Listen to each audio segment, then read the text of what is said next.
Meg Blogg here. I'm here with Dr. Loss from Brazil, along with Dr. Porto Carreiro. We're here at the Espen Congress in Madrid in the early days of September, and I'd very much like to hear your opinions, doctors, on the key highlights, your experience here at the Espen meeting. Dr. Loss, what have you appreciated so far?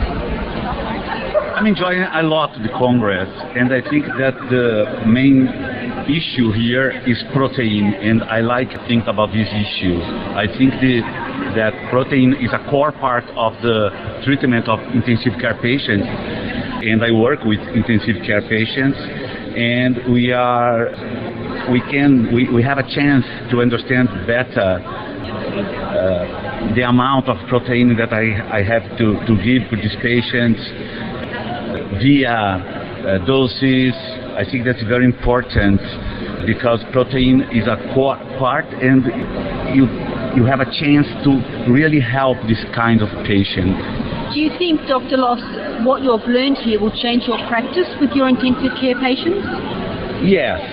My concern about body composition, about amount of protein in that body of that patient is very important to understand better how many and what protein I have to do. I think that's important to know about cachexia, sarcopenia, type 1, type 2. I think that's a very important issue regarding my specialty, that intensive care patients.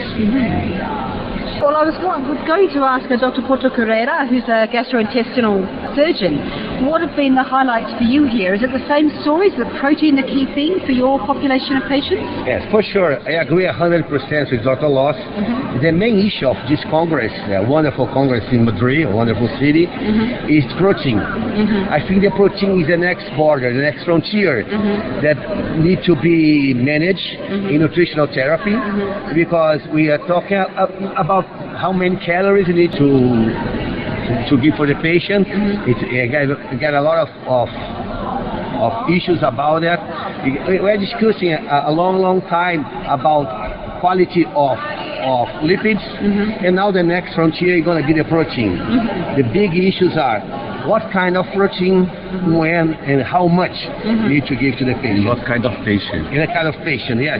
Because you don't have a kind of the same recipe to every patient. You need to individualize each patient to give the best care for them. And as a surgeon, I love protein. As a gastrointestinal surgeon, and with cancer, I know that a lot of our patients, they are really malnourished when they go to the surgery, and you need an opportunity before the insult to give them some substrate, especially some protein and some special protein, some special amino acids to have a better post-operative time. So I'm enjoying too much it. I think that I'm a believer in the power of protein, and I think that this Congress increased my belief in the protein for the patient.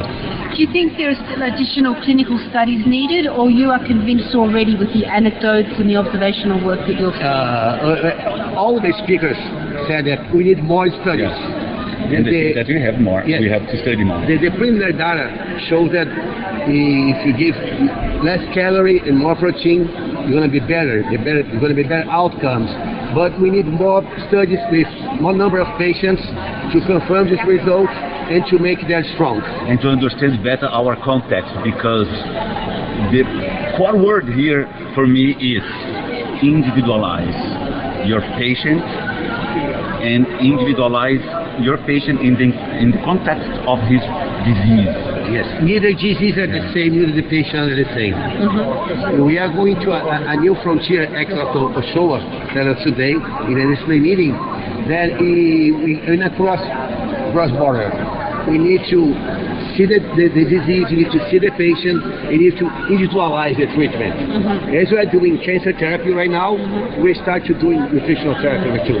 So in fact, the more options you have for enteral nutrition, the better off for you and for the patient, because you can be more selective. For sure. So I just have one more question, because you said three clear aspects were important. What type of protein, how much, and which patient? And do we have the answers to these, in your opinion? I think about the amount of protein. We know that we should give more. but I think that we still need to more studies about what kind of patient and more, how much is more. 1.3, 1.5, 1.6, 2.0. I think that we need more studies about how much. And your patient is sarcopenic or not sarcopenic? And well, I believe that earlier is always better. Yes, I agree totally with Armando. I think that you have to individualize and you have to reach your goal. And your goal in this context can be reached 3, 4, or 5 days, but you have to go fast with moderate restriction of total calories and make the protein your main instrument to treat this patient. Mainly with a good protein, and I'm convinced in this Congress, I'm convinced that whey protein is very important and a protein you should use more in this context of patient, very sick patient with gut dysfunction. I think that protein can help you. We have heard things regarding this.